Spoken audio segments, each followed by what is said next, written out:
Christmas is just a couple days off. Who's done their Christmas shopping? I am. I finished it in a day. I'm not ashamed of it. Got it all done. You too? Yeah, no, mine's done. All done? I haven't started yet.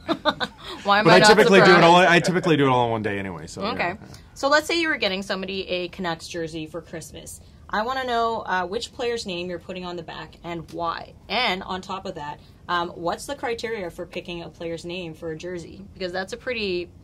I mean, they don't come cheap. That's an investment, right? No. So I've got two. I've got Okay. Ryan Miller and Yannick Weber, and here's why: because they're the most versatile names. Okay. There's a ton of NHL players named Ryan, or last name of Miller. So once Ryan moves down the road at the end of next year, which everybody thinks he will, you can say, no, this is Mike Miller. Same with Yannick Weber. No, this is Shea Weber. So you see how it works there? That's what I would go with. The flaw in your theory is the number, Ed. So Yeah, there's well, that. Look, it depends. Maybe I didn't think it through as well. It depends as I where should you have. live in the Lower Mainland because you know that there are people with Cassian .08 or Kessler 69 on the back, right? Who's the softball jerseys.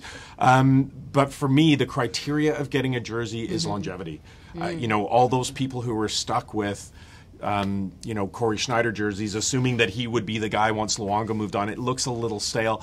I am kind of a jersey guy for various sports. You got to get a legend, someone who you know. So for me, it's got to be the Sedins or potentially Bo Horvat. If you're going to get excited about a player that you think is going to be here for a while, you say Horvat. But if 2 years from now they've moved Horvat to Edmonton for a draft pick or whatever, or Columbus for Ryan Johansson. How much use is that Horvat jersey then? So you want something with longevity. So I would go that's standards. Like speculating in the futures market. I mean, that is really, really risky. Again, going back to my plan. Well, how many now that Cody I figured Hodgson out- jerseys are there out there, Ed? How many did they sell after still see 2011? it. Well, look, you see a lot of Gino Onjic sweaters That's fine. That's classic. At Rogers Arena too. So yeah. That's so why there's that. I feel like if I'm going to buy a jersey for somebody, I want them to be able to wear it for a while. It's got to be someone who's kind of a legend in the Canucks canon, who's been with them for a while. So I would go back and look at older names instead of, someone like Horvat.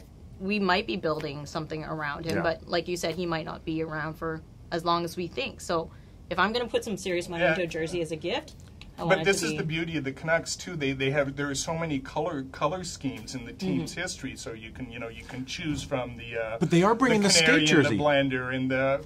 We were supposed to see after Christmas they're bringing the skate jersey back, so you can go with a Bure or a Linden or an Ojic from that era, back, and then it doesn't look stale. Top to bottom, the flying, the V's. Okay, so the bonus black question: with which the one's the Vs. best Canucks jersey? I know we could go on and on man. about this, but off the top of your head, favorite Oh, Canucks flying V by a jersey? mile, just Yeah? because it's so distinct, it stands out. The new ones, they're fine. There's still a real disconnect in this town for the Orca. People like the stick-in rink that's the I like original, this, yeah. but people really seem to be. I'm sorry, Finn. I know I used that earlier with Jonathan this week, but Finn, if you're Finn. watching, I know What? you're a big What's your fan. problem with but the Orcas, man? Come on. Orca Bay, John McCaw. People just they don't buy it. So for me, it's a flying V. See, I'm a traditionalist. I like the original one, and here's why: because I'd actually looked at that jersey for the better part of 40 years, and somebody explained to me that it spells the letter C. Yeah. And I didn't see it, and then we point, oh, genius! It's genius. That's It's like the letter Expos C, old logo. but it's also the hockey stick. See, I got that one right away. Yeah, I couldn't so tell it was an M. okay. It was like an E and L B a B, and I couldn't figure that out. But I would like to see flying V in blue, green, and white. Ooh, that would Change the colors. and stuff. nice. That one would be nice. fun. Yeah. All Double right. as the ugly Christmas sweater too. We're going to have to make a trip down to the Canucks shop and try all this on and do a fashion show. Yeah, no killer whales though.